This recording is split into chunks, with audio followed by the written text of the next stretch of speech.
ஆண்டவராகிய இயேசுவின் நாமத்தினாலே இந்த காலை வேளையில் கூட உங்களை யாவரையும் வாழ்த்துகிறேன். கர்த்தர் உங்களை ஆசீர்வதிப்பாராக. இந்த நாளிலே கூட யாத்திராகமம் 23ஆம் அதிகாரம் 25ஆம் வசனத்தை கூட வாசித்து தியானிக்கலாம். உங்கள் தேவனாகிய கர்த்தரையே சேவிக்க கடவீர்கள். அவர் உன் அப்பத்தையும் உன் தண்ணீரையும் ஆசீர்வதிப்பார். வியாதியை உன்னிலிருந்து விலக்குவேன். மிக அருமையான வேத வசனம். இந்த வேத வசனத்தில் 3 விதமான ஆசீர்வாதங்கள் இங்கே எழுதப்பட்டிருக்கிறது. இந்த ஆசீர்வாதங்களை எல்லாம் நம்முடைய வாழ்க்கையில் பெற்றுக்கொள்வதற்கு நாம் என்ன செய்ய வேண்டும் என்றும் இந்த வேத வசனத்தில் எழுதப்பட்டிருக்கிற முதல் பகுதியில் எழுதப்பட்டிருக்கிறது. உன் தேவனாகிய கர்த்தரை சேவிக்க கடவீர்கள் என்று சொல்லப்பட்டிருக்கிறது. மெய்யாகவே நம் கர்த்தரை சேவிக்கும் போது தேவன் இப்படிப்பட்ட ஆசீர்வாதங்களை நம்முடைய வாழ்க்கையில் ஒவ்வொரு நாளும் கொடுக்க வல்லவராக இருக்கிறார். அப்பமும் தண்ணீரும் மிகவும் அவசியமான ஒன்று. வியாதியும் இல்லாத ஒரு வாழ்க்கையும் மிக அவசியம். இந்த மூன்று ஆசீர்வாதங்களும் ஒவ்வொரு மனிதனுக்கும் மிகவும் அவசியமான ஆசீர்வாதங்கள். இதை நாம் பெற்றுக்கொள்வதற்கு கர்த்தரை சேவிப்பது மிகவும் அவசியமாக இருக்கிறது. இன்றைக்கு அநேக காரியங்களை சேவித்து கொண்டிருக்கிறார்கள். ஆனால் கர்த்தரை நீங்கள் மெய்யாகவே சேவிப்பீர்கள் என்றால் உங்களுடைய வாழ்க்கையில் தேவன் அப்பத்தையும் தண்ணீரையும் ஆசீர்வதிக்கிறவராக இருக்கிறார். ஒரு மனிதன் கர்த்தரை சேவிக்கும் போது முதலாவதாக தேவன் அவங்களை ஆசீர்வதிக்கிறவராக இருக்கிறார்.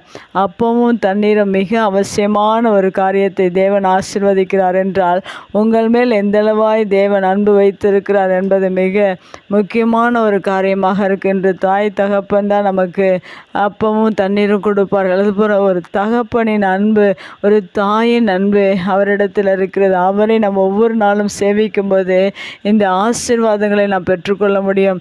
தேவன் ஆசீர்வதிப்பது மட்டுமல்ல, நம்மை வியாதியிலிருந்து நம்மை விலக்குகிற தேவனாக இருக்கிறார். இந்த உலகத்தில் அநேக வியாதிகள், ஒவ்வொரு மனிதனுக்குள்ளும் அநேக வியாதிகள் இன்றைய காலகட்டத்தில் உருவாகி கொண்டிருக்கிறது.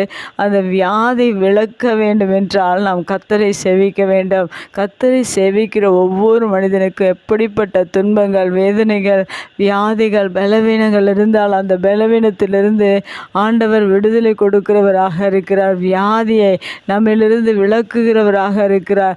இன்று அநேகர் வியாதியோடு கூட மரித்து கொண்டிருக்கிறார்கள். அநேகர் இந்த வியாதியின் படுக்கையில் விடுதலை இல்லாதபடிக்கு வேதனையோடு கூட இருக்கிறார்கள். ஆனால் நாம் கர்த்தரை சேவிக்கும் போது தேவன் நம்மை அப்பத்தையும் தண்ணீரும் கொடுத்து ஆசீர்வதிப்பது மாத்திரமல்ல, வியாதியை நம்மிலிருந்து விலக்குகிற தேவனாக இருக்கிறார். வியாதியை குறித்து இன்னும் அநேக இடங்களில் வேத வசனம் சொல்லப்பட்டிருக்கிற வாதைவன் கூடாரத்தை அணுகாது என்று சொல்லப்பட்டிருக்கிறது. தேவன் தம்முடைய வசனத்தை அனுப்பி தேவன் நம்முடைய வியாதிகளையும் பலவீனங்களையும் மாற்றுகிறவராக இருக்கிறார். அவருடைய இரத்தத்தினால் நாம் குணமாகிறோம், தழும்புகளால் குணமாகிறோம் என்ற அநேக வார்த்தைகள் வேதத்தில் உண்டு. தேவன் நம் வியாதியாக இருப்பது அவருக்கு பிரியமல்ல. நாம் கர்த்தரை அதிகமாக சேவிக்கும் போது மெய்யாகவே நம்முடைய வாழ்க்கையில் இருக்கிற எல்லா வியாதிகளையும் தேவன் விலக்கி காத்து பூரண சுகத்தை கொடுத்து உங்களை ஒவ்வொரு நாளும் பலப்படுத்துகிறவராக இருக்கிறார். அநேகர் வியாதியோடு கூட, அநேகர் பலவீனத்தோடு கூட வாழ்ந்து கொண்டிருக்கிற ஒவ்வொருவரும் நாம் கர்த்தரை அதிகமாக சேவிக்க வேண்டும். கர்த்தரை நாம் சேவிக்கும் போது தான் தேவனுடைய ஆசீர்வாதங்கள், அந்த தகப்பனிடத்திலிருந்து அந்த அன்பு, தாயின் அன்பும் தகப்பனின் அன்பும் நாம் அவரிடத்தில் பெற்றுக்கொள்ள முடியும். ஆசீர்வாதங்களையும் பெற்றுக்கொள்ள முடியும். வியாதியிலிருந்தும் தேவன் ஒரு விடுதலையை நமக்கு கொடுக்கிறவராக இருக்கிறார். இப்படிப்பட்ட ஆசீர்வாதத்தை எந்த மனிதனாலும் நமக்கு கொடுக்க முடியாது. கர்த்தரை சேவிக்கும் போது இப்படிப்பட்ட ஆசீர்வாதங்களை தேவன் நமக்கு கொடுக்கிறவராக இருக்கிறார். இந்த ஆசீர்வாதங்களை பெற்றுக்கொள்ள தகுதி உடையவர்கள் யார் என்றால் கர்த்தரை சேவிக்கிறவர்கள் தான். கர்த்தரை சேவிப்போம், தேவ ஆசீர்வாதத்தை பெற்றுக்கொள்வோம். கர்த்தர் நம்மை ஆசீர்வதிப்பார். கண்களை முடிச்சு வைக்கலாம். எங்கள் அன்பு தகப்பனே, இந்த அருமையான வார்த்தைக்காக நன்றி செலுத்துகிறோம். உம்மை சேவிக்கும் போது நீர் கொடுக்கிற ஆசீர்வாதங்கள் மிகவும் பெரிதான ஆசீர்வாதங்கள்.